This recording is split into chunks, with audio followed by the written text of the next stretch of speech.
소리로 보는 시각장애인 국회의원 더불어민주당 서미야 의원입니다. 장관님, 네.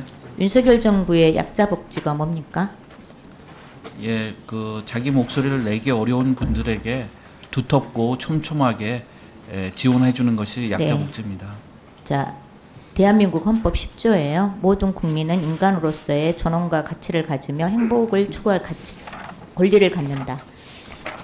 복지는 국민 누구나 마땅히 누려야 될 권리입니다. 그런데요, 윤석열 정부는 국민 누구나는 고사하고 복지 철학도 없이 사회적 약자들을 벼랑 끝으로 내몰고 있습니다. PPT를 좀 보실까요?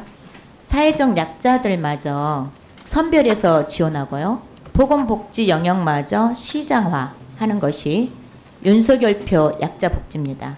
정말이지 낙제 점수도 아깝습니다. 이보다 더 심각한 것은 정치복지입니다.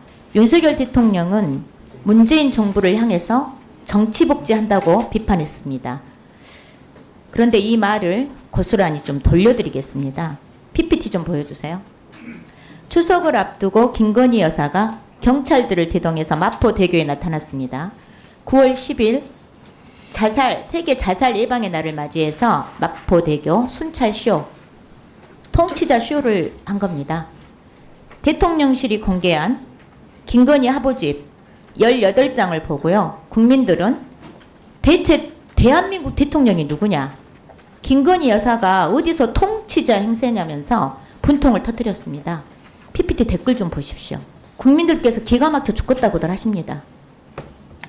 국민 비극을 자기 홍보로나 이용하시고 명품백 수수 의혹, 주가 조작 가담 의혹, 공천 개입 의혹, 국민적 공분을 사고 있는 김건희 여사가 공개 홍보에 나선 것도 황당한데요. 민간인 신분의 김건희 여사는 마치 자신이 대통령이라도 된 것냥 공무원들에게 업무를 지시했어요. 장관님, 네. 지금이 50 시절도 아니고 이게 말이 됩니까? 지금 말씀하신 사례에 제가 뭐 경위라든지 그런 거에 대해서 알지 못하기 때문에 말씀드리기는 어렵고요. 근데 다만 윤석열 정부의 약자 복지의 성과도 장관님? 같이 좀 고려해 주셨으면 좋겠습니다. 자, 김건희 여사는 이날 마포대교도 한강대교처럼요, 구조물 설치가 필요할 것 같다는 말을 했습니다. 장관님, 이런 정책이 자살 예방 효과가 얼마나 있습니까? 제가 그 상황에 대해서 솔직히 잘 모릅니다. 그래서 여기서 잘 말씀드리기가 모르세요? 좀 무슨 말씀을 하셨고 다리에 구조물 설치하면 자살 예방이 더 효과가 많이 있냐는 질문인데요.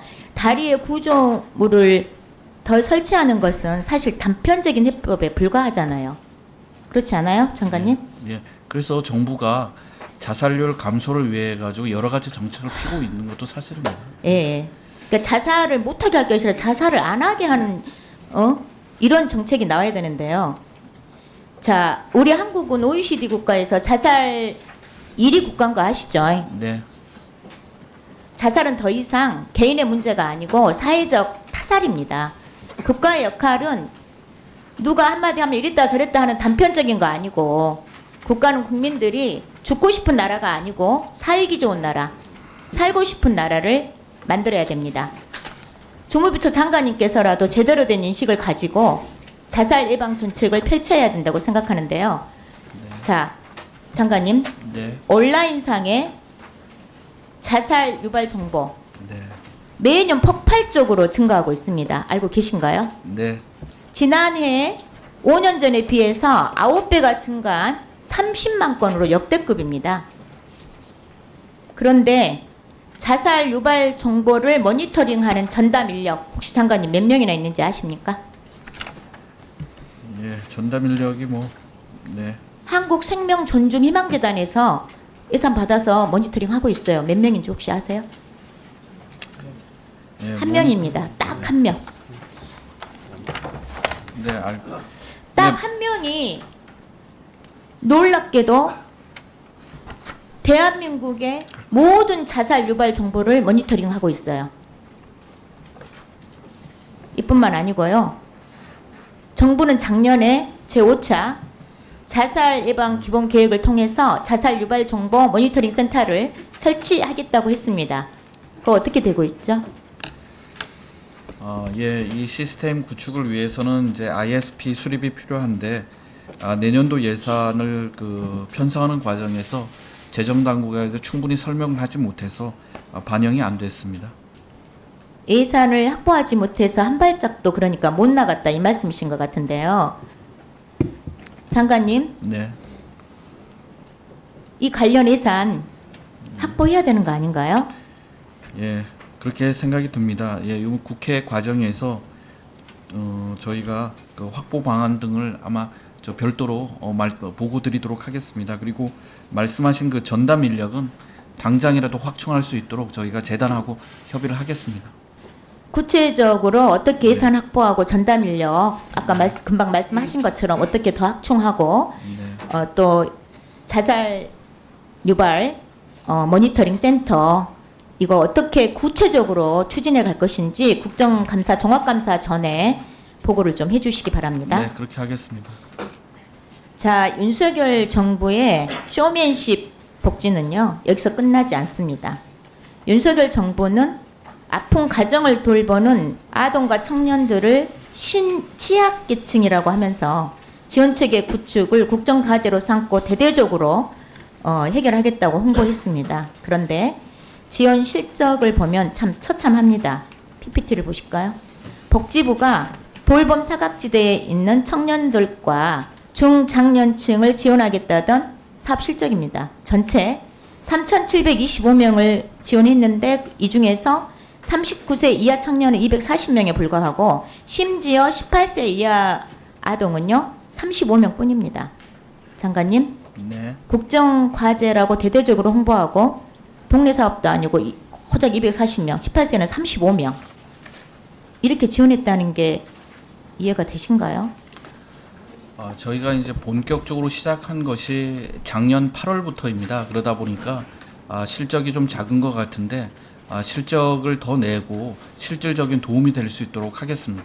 심지어 가족 돌봄 청년 지원 사업은요 올해 3월부터 한다고 했다가 늦장 부리다가 공모가 늦어져 가지고요 8월부터 시작해 가지고 구체적인 실적 이건 아예 없습니다. 이 정도면 국민 기만이고요.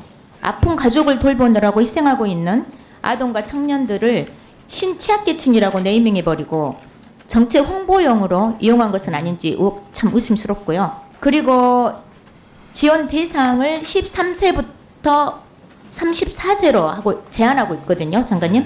네, 알고 있습니다. 13살 미만 아이들은 방치되고 있습니다. 실제로 13살 미만 아이들이 가족을 돌보는 경우도 있어요.